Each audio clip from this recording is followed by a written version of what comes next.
The kingdom of my divine will in the midst of creatures. Book of Heaven, Volume 33, Part 11. February 24th, 1935. Reason, the eye of the soul, is the light that makes the creature know the beauty of her good works. What the rights of the divine will are. How in it there are no intentions, but acts. I am always in the arms of the divine will, and although amid the intense bitternesses of the privations of my sweet Jesus, which more than sea inundate my poor soul, its light is inaccessible, and it is not given to me to be able to enclose it completely into my soul, or to comprehend it. It never leaves me. Even more, surpassing the sea of my bitternesses, it makes use of them as victory and conquest it accomplishes over my poor human will. So I was thinking to myself that all the value, all the good, it seems to me that it is all of the divine will, and nothing is left for me. But while I was thinking this, my sweet Jesus, my dear life, making me his short little visit, all goodness, told me, "My blessed daughter, you must know that we endowed the creature with reason, that she might know the good or the evil she would do, and in each act that she would do, if good, she might be endowed with new merit, new grace, new beauty, and greater union with her Creator. If evil, she would suffer the penalty for it, a pain that would make her feel her weakness, and her detaching herself from the one who had created her. Reason is the eye of the soul, and the light which, while leading the creature, makes her know the beauty of her good works, the fruits of her sacrifices, and which knows how to torment her when she does evil. Reason possesses this virtue. If the creature does what is good, her reason feels at its place of honor, and as king of the creature it maintains the order, and by virtue of the merit she acquires, the creature feels strength and peace, while if she does evil, she feels all distraught and the slave of her own evils. Now, if the creature does her good acts in my divine will, by virtue of the reason she possesses, we give her the merit of the divine acts. Merit is given to her according to her knowledge, and depending on how her human will wants to operate. If it wants to operate in our will, it rises so high, leaving down below the plane of the human actions, however good, but rather coming into our divine volition, like a sponge, it plunges itself into it, and remains soaked with its acts of light, of sanctity, of love, in such a way that its act disappears within our own, while our divine act appears anew. Therefore, by justice, divine merit must flow in it. And since all human prestige is lost in our divine will, it may seem that the creature has done nothing, But that is not true. If our will operates, it is by virtue of the thread of the human will it has received into its hands, which forms its triumph and its conquests over the act of the creature, as well as by virtue of the human reason, which voluntarily comes to surrender the rights received as homage and submission to the one from whom it had received. And this is more than doing, because God has received the requital of the most beautiful gifts he gave to the creature, that is, reason and the will.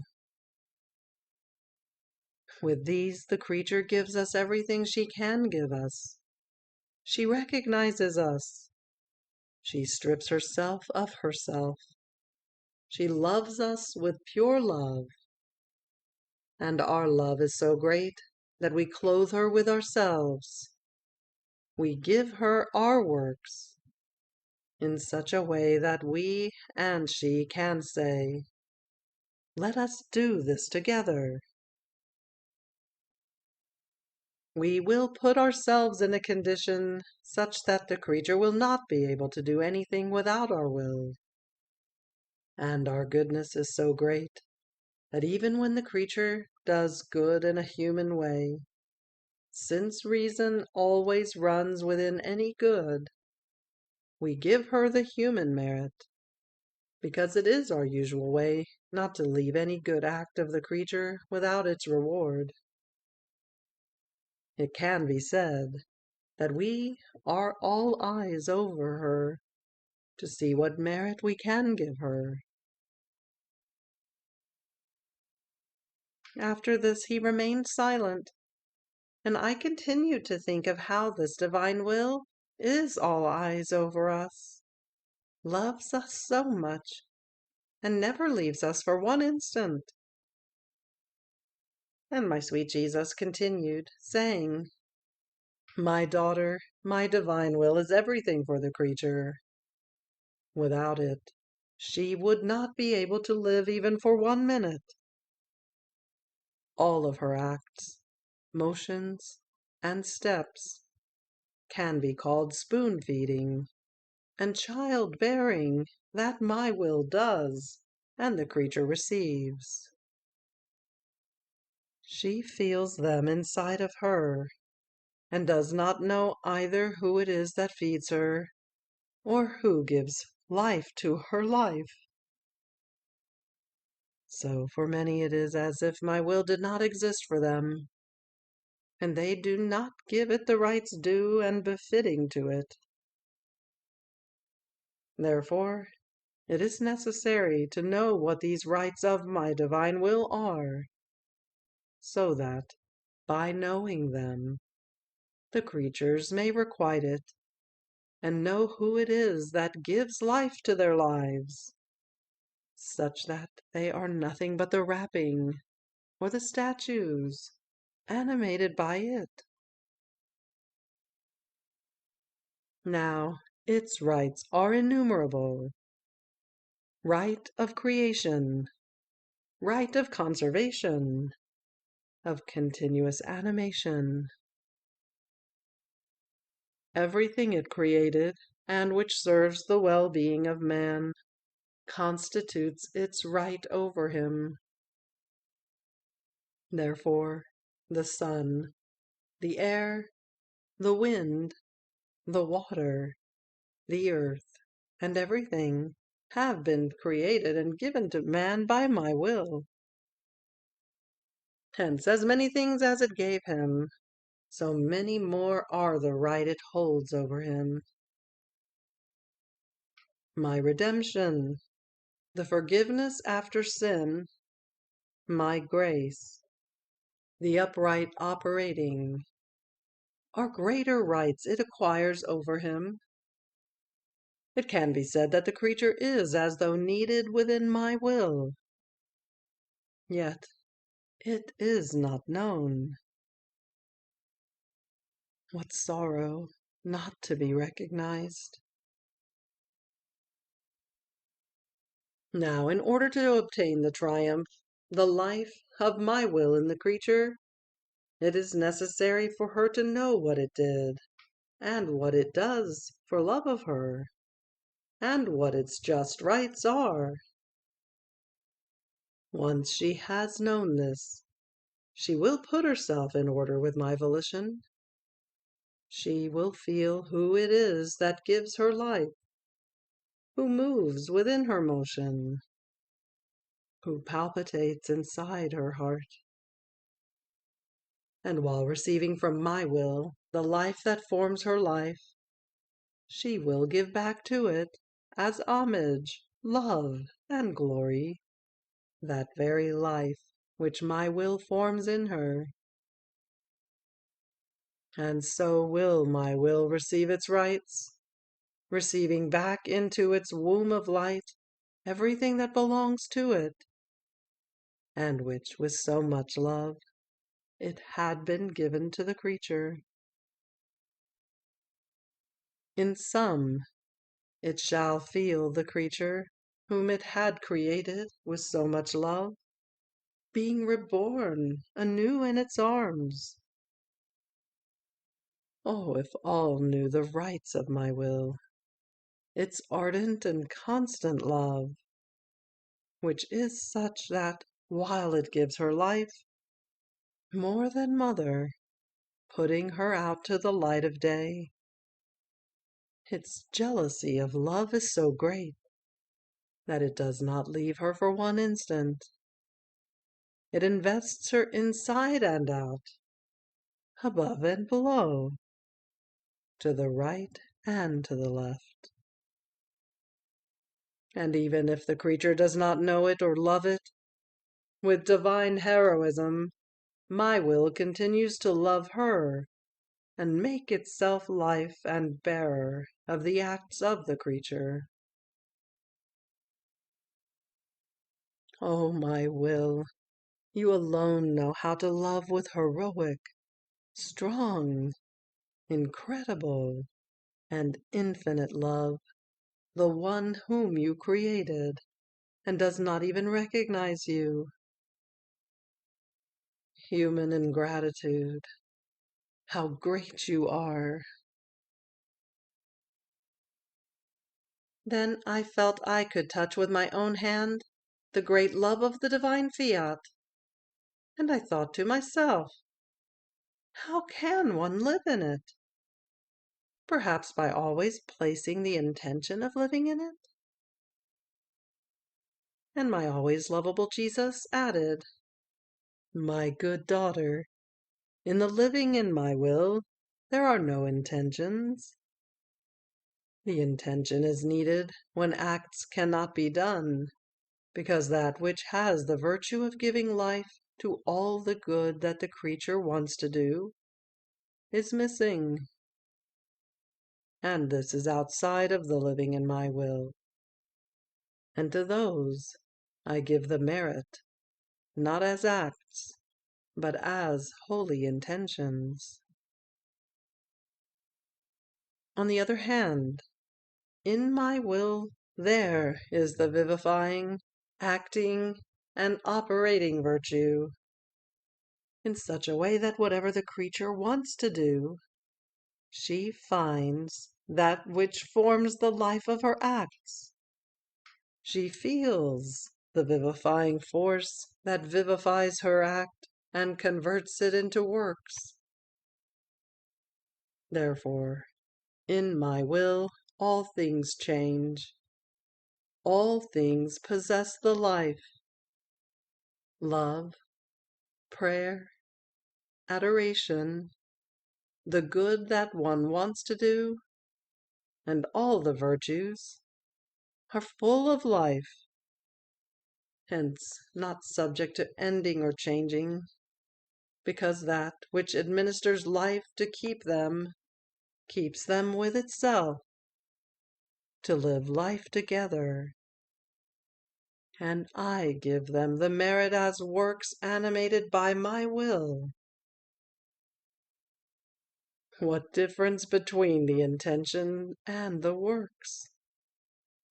The intention is symbolized by the poor, the sick, who, being unable to, would want at least with their goodwill to exercise charity, propagate what is good, and do who knows how many beautiful things. However, poverty and infirmity hinder them and render them almost like prisoners, unable to carry out the good that they want. On the other hand, the operating in my divine will is symbolized by a rich man who, having the riches at his disposal, gives no value to an intention, because if he wants to, he can do charity. He can go wherever he wants. He can do good to all. He can help all. Riches in my will are such and so many that the creature gets lost in it, and full-handed she can take whatever she wants in order to help all. And what's more, without clamor or noise, almost like quiet light, she holds out the help and withdraws. Fiat. March 10th, 1935. Whatever is done in the divine will does not remain at the low level of the earth, but departs for heaven, to take its royal palace in the celestial fatherland. I am always back into the endless sea of the divine will, to take the little drops of it that nourish, preserve, and raise the life of the divine will that I feel within me.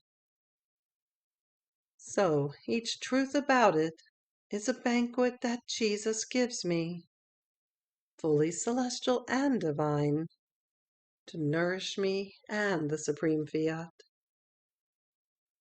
Each truth is a hem of heaven that descends into me, and surrounding me, he waits until I do my acts, so as to take them up with him to the celestial fatherland. So while I was wandering within its divine light, my beloved good Jesus, repeating his short little visit, told me, "My blessed daughter, heaven is always open for one who lives in my will. My will lowers itself, and does together with the creature whatever she does. It loves together, it works, it prays, suffers, adores, repairs, and loves so much these acts done together with it, that it does not leave them at the low level of the earth, but takes them up with it into the celestial dwelling, to let them take their royal palace as conquests made in the low world, which belong to it and to its beloved creature. Whatever is done in my volition belongs to heaven. The earth is not worthy to possess it. And oh, the security, the happiness that the creature acquires, thinking that her acts are in the divine fiat's power, and are present in heaven as her properties, not human but divine, waiting for her, wanting to court her, and form her throne of glory. The love, the jealousy, the identification that my will feels with these acts done in it is so great that it does not even leave them inside the creature, but keeps them with itself as births of its life and births of the creature, so as to enjoy them and feel the delight of being loved. And as an anticipation, it must give her of the glory in the celestial fatherland. These acts done in my will act as narrators of the love story between the Creator and the creature, and there is no greater delight than hearing the narration of how much I have loved, how much my love reaches the excess, to the point of lowering myself, wanting to do what the creature does together with her. Not only this, but she narrates to me her love, as she has received my act into her own. Therefore, a reciprocal love is formed between one and the other that makes us mutually happy. Oh, how beautiful it is to see that while she is still crossing the exile, her acts are in heaven, as conquests of mine, which I made in the human will, and each taking their office. Some love me the way I can love. Some adore me with divine adorations, and some form for me celestial melodies, to sing hymns to me, praise me, and thank me for the great portent of the operating of my will. Therefore be attentive, and let nothing escape you in which you do not call my will, so that the acts you do may be animated by my divine will. Then I continued to think about the supreme Fiat. Many thoughts were crowding my mind, and my lovable Jesus added, "My daughter, the creature was created by us, fully in order with us. Therefore it is her sacrosanct duty, in everything she does, to call the one who created her, to give him dominion and the royal palace that is due to him by right inside her act. In this way would the act of the creature receive the honor of possessing within itself a strength, a light, an act, which are divine. It is our will for her to be filled completely with the divine being, and if she does not do so, she denies a right of ours. She puts us out of her acts, and her acts remain as human acts, emptied of divine strength and light, with such thick darkness that her intelligence sees many black shadows, such that only gropingly can she take a few steps. Just pain for one who can turn on the light but does not do it. One who can call upon strength and does not call, and while still making use of the preserving and acting act and work of God, she puts it out of her act.